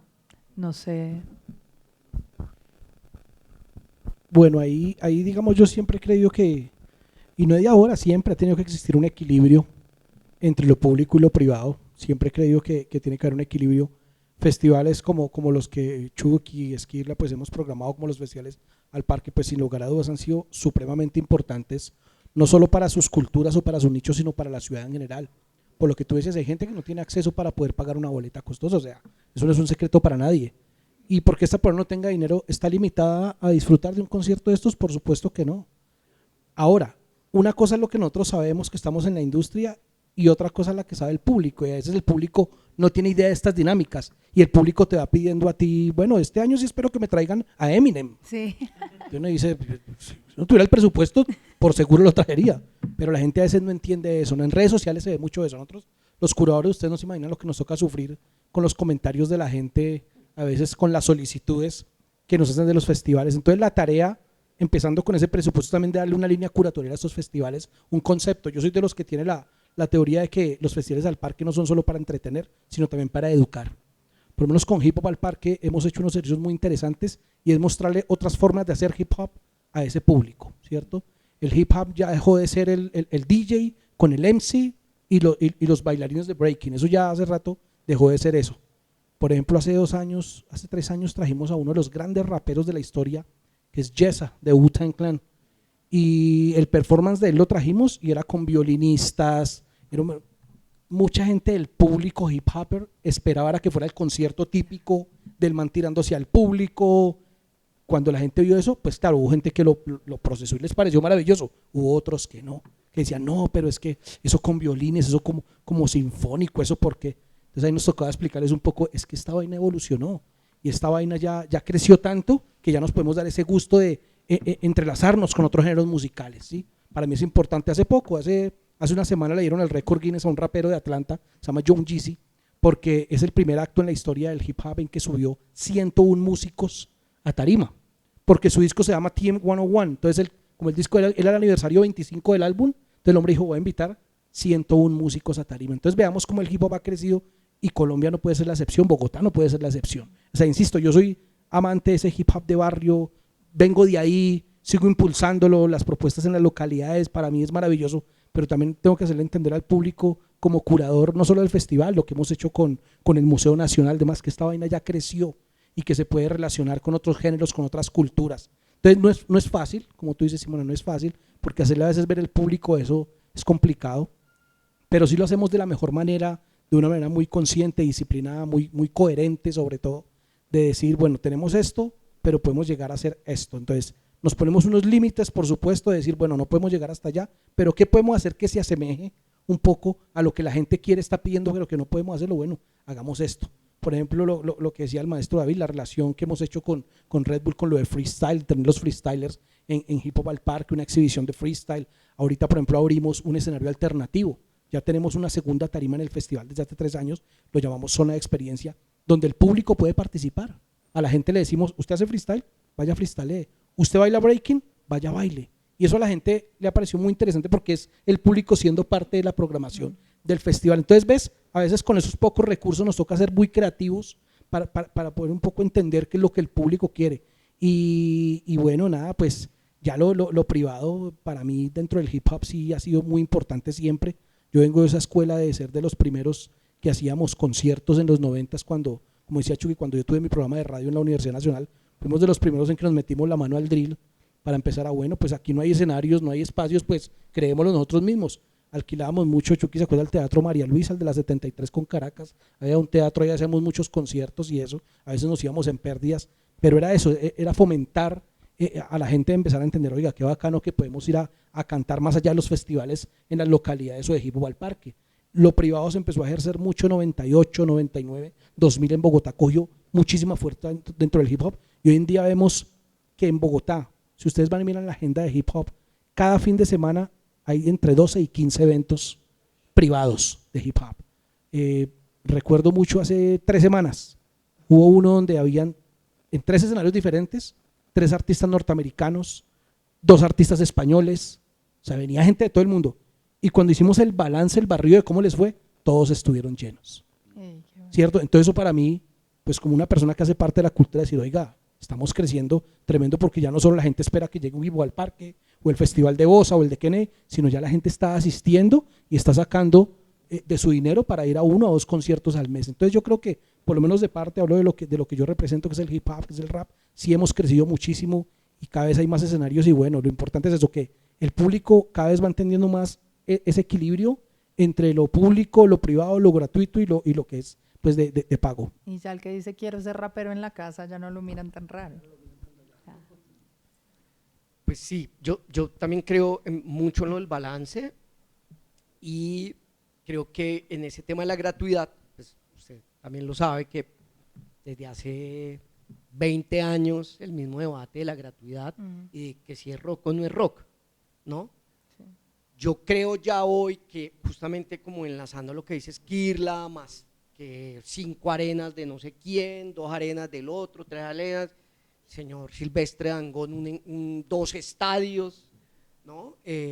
No dice, no, pues, a ver, si la gratuidad de todos modos fuera el demonio, pues esto no estaría pasando, esto, algo ha aportado la gratuidad de todos modos, y yo creo también que ha existido una responsabilidad de todos los espacios que programan música hoy acá en Bogotá, de tener unas programaciones gratuitas que a la final pues no se van a cruzar, uno no, Silvestre Dangond está en el estadio con boletas de no sé 10 millones de pesos y uno no está pensando en, oiga, programemos en mi teatro a otro vallenatero así, hagámosle competencia, no. Es como acá está pasando esto, oiga, ¿qué tal si le apostamos a esta? Diana Burco, que es una mujer acordeonista que viene de ese, ¿no? Como que creo que hay una conciencia siempre en términos de programación, donde es los espacios, sobre todo que tienen programaciones gratuitas, es como no cruzarse obviamente con la oferta, digamos, privada. ¿Qué pasa? Justamente ahora con el Rock al Parque, que celebra sus 30 años el próximo año, yo como que me ha costado varias veces, el programador actual es Héctor Mora, pero yo me he acostado a dormir como con la pregunta de cuál va a ser el futuro, más aún cuando la casa de Rock al Parque, que es el Parque Simón Bolívar, pues ya se hacen un montón de eventos, ¿no? Ya se prestó. Anunciaron la semana pasada el Festival Ondas. Ondas y el Cundinamarca Fest, el Ondas que es enero.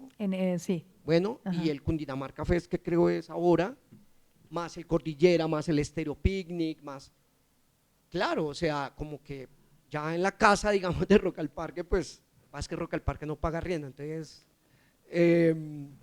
pero, digo, no, sí paga. En la casa misma del festival, pues ya hay un montón de oferta, entonces de pronto la gente va y dice, lo que también decía Esquirla del público, la gente va y dice, no, pues yo estoy en el Cordillera viendo a Fonseca y a Ilia Kuriaki y a Fabulosos Cadillacs y van a Rock al Parque y dicen, bueno, ¿y por qué no está Cadillacs y por qué no está Fonseca?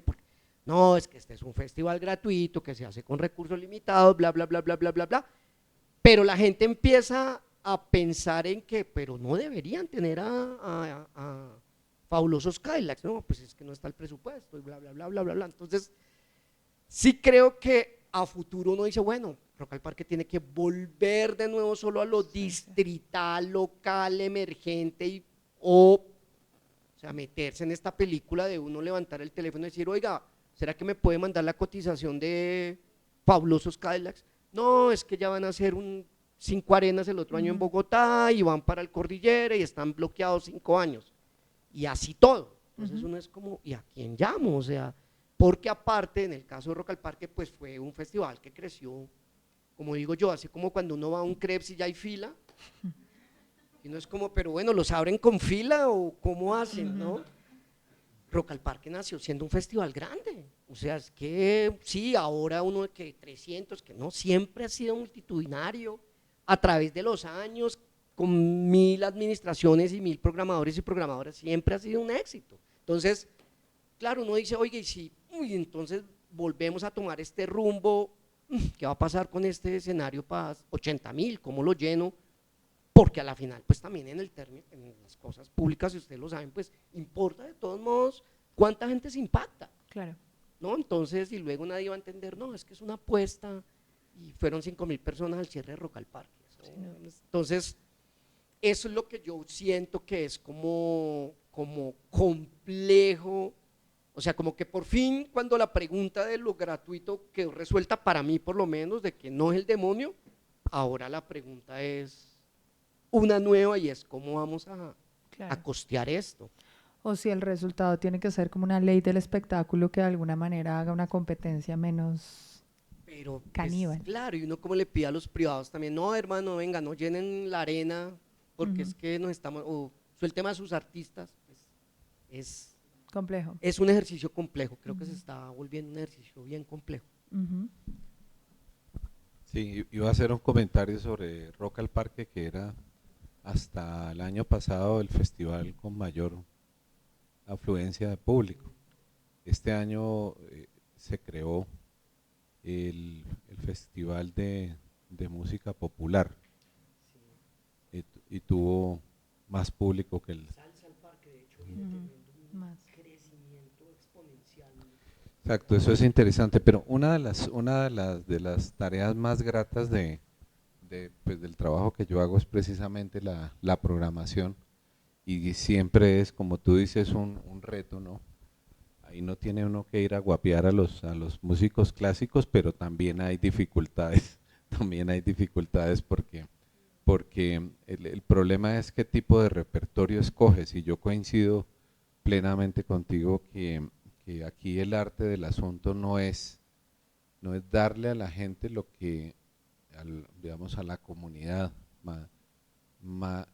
lo que fácilmente quieran escuchar, porque es muy fácil, uno llega y programa las 4 estaciones de Vivaldi, la Quinta Sinfonía de Beethoven, Carmina Burana, y entonces todos los highlights son fáciles y la gente va a ir. Pero el asunto es otro, el asunto es la educación del oído, la educación del público, y entonces lo que tratamos de hacer ahí en la Filarmónica, en eso yo me siento con el director titular, sobre todo como tenemos muchas orquestas con cada uno, a pensar qué tipo de repertorio debe haber. Por ejemplo, con la orquesta, por ejemplo, la programación de este año, que la hicimos en marzo del año pasado, la pregunta es, bueno, ¿qué queremos hacer? Y una de las cosas era, bueno, el tema va a ser las escuelas vienesas, que suena como muy abstracto, pero es que en realidad hay cuatro momentos de la música eh, que sucedieron en Viena y que son supremamente importantes en la historia de la música. Está el primer periodo, que va desde Haydn a Mozart, Beethoven, ¿no? Después de eso, la segunda escuela que acoge ese romanticismo del siglo XIX, y después las dos subsiguientes, que son con Schoenberg y Webern, Alban Berg, etcétera. No, entonces todas esas escuelas vienesas nosotros las fuimos metiendo en la programación, y eso acompañado también con música colombiana de los compositores como Luis Carlos Figueroa, Blas Emilio Ateortúa, Jesús Pinzón, Jacqueline Nova, todo eso, sí, mezclándolo con eso. Y entonces es muy curioso porque el público de Bogotá da para todo, como lo estabas diciendo ahí. Nosotros hacemos un programa aquí en el Mambo, una vez al mes, que les invito a que asistan, el último domingo de cada mes. Entonces tenemos una alianza desde hace 2 años con el Mambo, y es pura música contemporánea, o sea, dicho en otros términos, puro vidrio molido, ¿no? Eso es sonidos estridentes, efectos, texturas electrónicas, toda esa cosa, y siempre está lleno, sobre todo de jóvenes, Entonces hay mucho público para eso, y en la Universidad Nacional esa combinación entre lo conocido y lo desconocido, que es la música contemporánea colombiana y todo eso, es un buen balance, y asiste público a ambas cosas. Por ejemplo, porque uno dice, no, la música clásica, esa vaina ahí, ¿quién va a ir? Entonces, el fin de semana antepasado teníamos a las 10 de la mañana concierto en el Jardín Botánico con el Coro Filarmónico Juvenil lleno, un programa de coro. Después de eso una cosa que llamamos chiquitortazo, que son una orquesta de los procesos de los colegios y todo esto, en la media torta, lleno.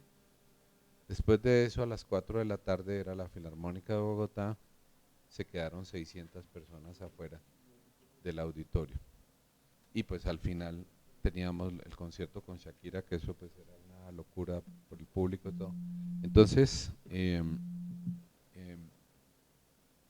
hay mucho público para todo, pero el arte de programar, de curar qué se va a tocar es muy importante y yo sí tengo la misma filosofía, tenemos que hacer cosas que le permitan al público conocer más música y abrir el oído y no estar escuchando siempre la guantanamera, ¿no? La bamba, todas estas cosas, sino la música en su gran extensión, que como último comentario decía Leo Brauer, el compositor, dice, el que está vivo, el compositor cubano, que en realidad esa división entre músicas es artificial, ¿no? Sobre todo aquella división entre la música culta y la popular, lo único que existe es buena música o mala música. Entonces hay indudablemente muy mala música sinfónica, la que llamaba García Márquez los ladrillazos sinfónicos, ¿no? Como los cañonazos sinfónicos. Que le daba duro a Berlioz y a otros, los hay, ¿no? Vivaldi, por ejemplo, escribió, dicen los conocedores de Vivaldi, yo comparto la opinión, que Vivaldi escribió 500 veces el mismo concierto, ¿no? A partir de las 4 estaciones, uno escucha a Vivaldi, uno encuentra ahí una incesante repetición y todo eso. Bueno, y en la música popular, en la música tradicional existen cosas absolutamente virtuosas, en todos los géneros urbanos también, entonces esa división es realmente ficticia. Y hablando de divisiones, no sé si ya escucharon el álbum de Rosalía los tres. Yo sí. Así, opinión, todo el mundo, Flash. Quisiera saber qué opina cada uno. Yo lo escuché y me pareció muy interesante porque uno no me esperaba, me invitaron a una audición privada, los de Sony, Los de Sony. y escuché esto y me pareció pues muy interesante porque yo no conozco mucho la música de Rosalía, he visto un par de cositas por ahí en YouTube y esto, pero ahí indudablemente hay una búsqueda musical enorme, mucho trabajo, la producción de la grabación, cuando uno la oye con todo, yo pude oírla en una sala así pues insonorizada y todo, cuando uno oye eso pues está muy bien grabada, no tenía en mente que ella fuera tan versátil como cantante, ¿no?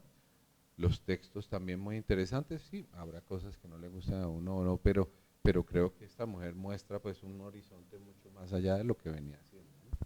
Chucky, ¿qué iba a decir? No, yo iba a decir que me pareció, ¿cómo se llama el de la portada donde ya está? ¿El mal querer? Sí. ¿El mal querer? Mal querer. Sí, como si hubiera sido el que venía después de ese. Ah, ya, como que hubo un paréntesis ahí que no debió haber existido. Sí, que fue el que la llevó al éxito, Ajá. pues finalmente, y la puso a sonar en todo el mundo. Entonces me parecía como interesante también un artista que es capaz como de eso, de el salto y luego jugársela por algo que o puede salir muy bien o puede salir muy mal. O sea, ¿no?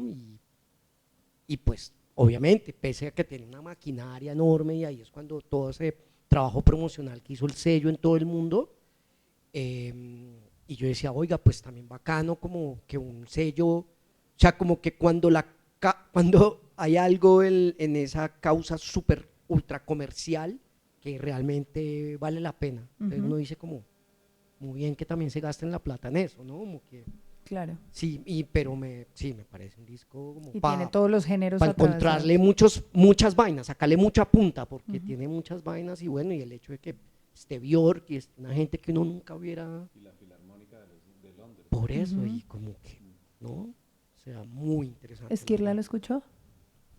No, la verdad, no soy muy dado a estos géneros, pero sí les quiero recomendar un álbum que me tiene loco, que salió hace poco, es de un grupo que se llama Clips. Este grupo es producido por Pharrell Williams. Saben que Pharrell es de los grandes genios que ha dado el hip hop. Escuchen este álbum último de ellos, realmente creo yo que volvió a posicionar el rap como algo muy importante para la industria de la música, porque el rap realmente en Estados Unidos venía en una línea muy monótona. Todos estos géneros del trap, el drill, venían muy parecido todo.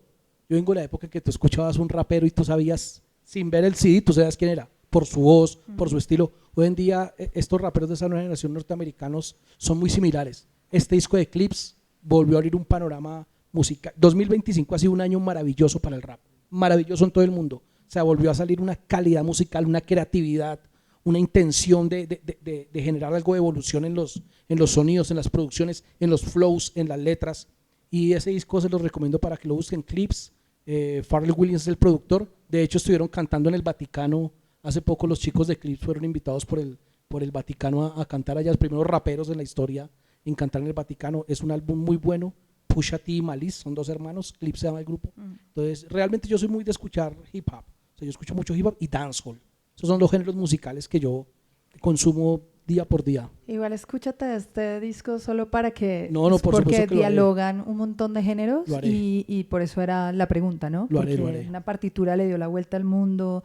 O sea, como que empiezan a entrecruzar todo y es también como la charla que estamos teniendo acá. Y ya sabemos que el Vaticano es la próxima arena mundial, Esa ¿no? es. Ya, desde Karol G, todo, ahora pues Clips y demás. David ya se tiene que ir, nosotros también ya tenemos que ir cerrando. Una tarea del museo que les pongo acá sobre la mesa aprovechando su sabiduría y me dijeron, pues si los tienes a los tres, tienes que preguntarles. Y es, ¿cómo traer la ciudad sonora? Vamos a empezar por David para que pueda salir. Y toda esta cartografía musical y todo esto que está sucediendo en las calles, en las arenas y demás, a los museos.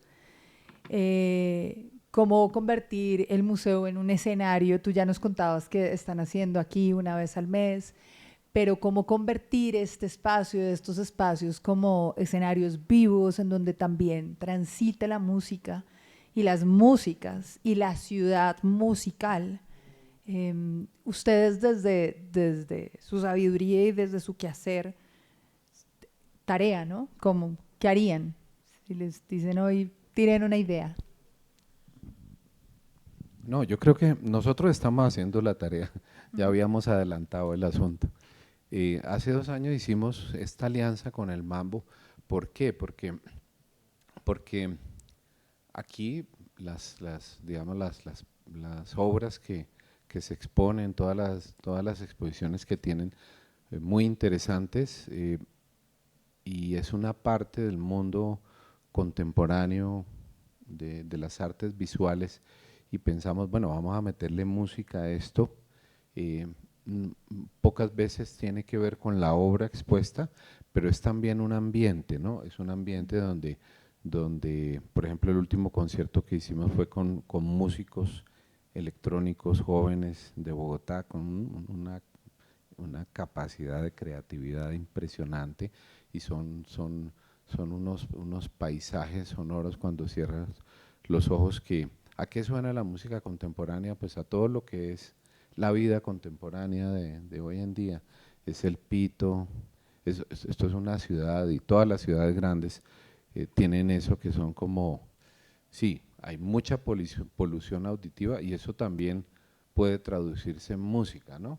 Ese ruido, el pito, el grito, lo que uno también muchas veces le puede molestar, el tipo que va vendiendo el aguacate, todo eso, toda esa sonoridad de una ciudad es una cosa impresionante, y allí nosotros hemos tenido pues música muy bella, muy interesante, Yo lo único que recomendaría es que sería chévere, por ejemplo, que en los géneros en que ustedes trabajan también se metieran acá, porque ese mundo de ustedes es el mundo contemporáneo, ¿no?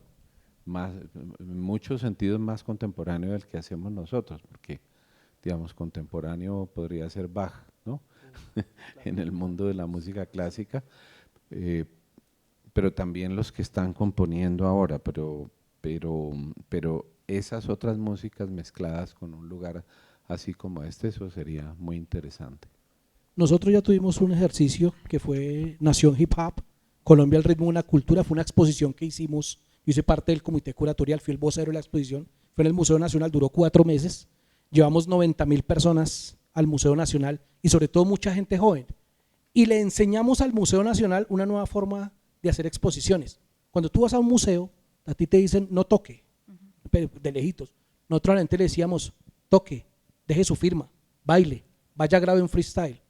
Esa fue una nueva forma que nos reconocía el director del Museo Nacional. Nos decía, ustedes aquí nos enseñaron, fue algo maravilloso, y sobre todo que mucha gente joven, niños, iban a la exposición. Fueron 4 meses de exposición donde la hicimos por décadas. Contábamos un poco como la llegada del hip hop a Colombia en los 80s, luego la expansión de lo que fue el rap 90s, todo ese tema de graffiti. Fue algo muy bonito y sobre todo fue un ejercicio que, más allá de que éramos un comité curatorial, la misma gente del movimiento nos colaboró. Habían piezas que eran importantes tenerlas, no las teníamos, la gente iba y nos las prestaba. Los mismos artistas, coleccionistas, periodistas del hip hop lo hacían. Fue tan exitosa la exposición que estuvimos en el mes de diciembre pasado llevándola a Brasil. La llevamos a Brasil, estuvimos en el museo de hip hop de Porto Alegre, llevamos la exposición allá y estamos en pro de hip hop de Porto Alegre. Hay un museo ya financiado por el gobierno del presidente Lula en Brasil.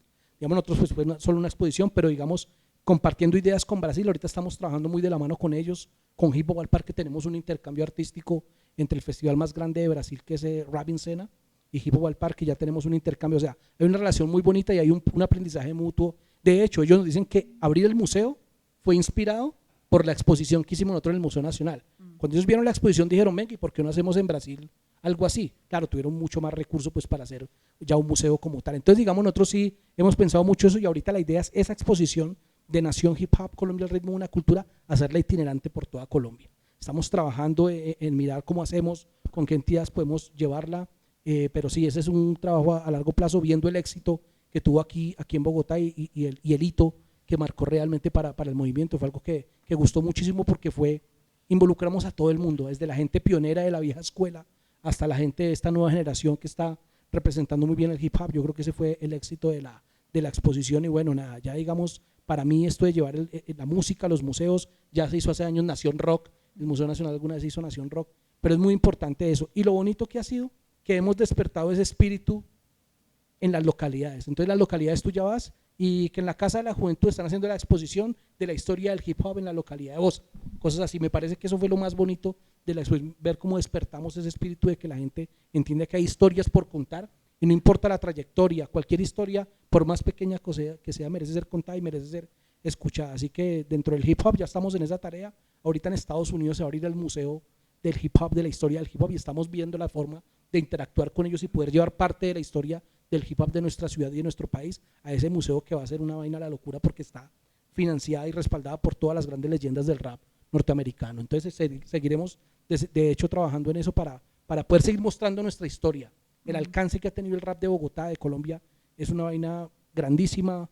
Por nuestra ubicación geográfica somos un epicentro para el movimiento a nivel mundial. Ya nos reconocen como una de las escenas más grandes. Hip Hop al Parque es considerado el festival más grande de hip hop en Latinoamérica. Entonces, así mismo tenemos que hacerlo valer ante las otras naciones y movimientos a nivel mundial. Pues a mí me parecería muy interesante poder generar un espacio para hacer sesiones de escucha de álbumes de bandas locales que estén lanzando su álbum, porque yo creo que pues usted que también trabajó en medios digamos de los 90s para acá, pues todo es como que se perdió esos espacios donde, ¿no? Como, no sé, Policarpa y sus Veciosas va a lanzar un nuevo álbum y un espacio así para que la gente pueda venir ¿no? Como a escuchar, esas sesiones de escucha. Escucha atenta. Sí, una escucha un poco más atenta, también como pues claro, como que, porque también a veces cuando uno va y pide un espacio, digamos, como un bar, pues van a querer, no, pues, claro, consuman, ¿no? Como que toca que también el pobre del bar pues haga unos números también para pagar su, porque pues él dice, no, yo aquí pongo una playlist de reggaetón y la gente me consume, ¿no? Entonces, sí, pero me parecería súper interesante como algo así de sesiones de escucha. Ok, bueno, pues muchísimas gracias a ustedes tres por el tiempo, por la generosidad en las palabras, por contarle a quienes vinieron, gracias por venir. Gracias. Y pues a quienes también están viendo desde allá y pues ojalá todos sigamos viviendo esta ciudad con sus cambios, musicalmente hablando, porque qué sino la música para encontrar la diferencia y creo que cada uno de ustedes en lo que contó, de alguna manera siempre fue a ese lugar en donde se entrecruzan personas, esquinas, parches y conviven a través de la música. Y estamos como en un momento de la vida donde quieren polarizarnos a como de lugar, pues porque cualquier guerra es un negocio y creo que solo las artes y solo la música está haciendo lo que la política no logra hacer. Y es encontrarnos. Y creo que todos los espacios en donde ustedes le han apostado, encuentra gente diferente, que está escuchando algo en lo mismo, así piensen diferente, así vengan de lugares diferentes. Y es un ejercicio de convivencia precioso. Así que muchas gracias y muchas gracias al Mambo por habernos invitado también a los cuatro. Así que un aplauso. Gracias. Ya te puedes ir. A ti, muchas gracias. Que te vaya muy bien, perdón, te saqué media hora más. No, está muy bien, me encantó el Que diálogo. perdona donde fueras.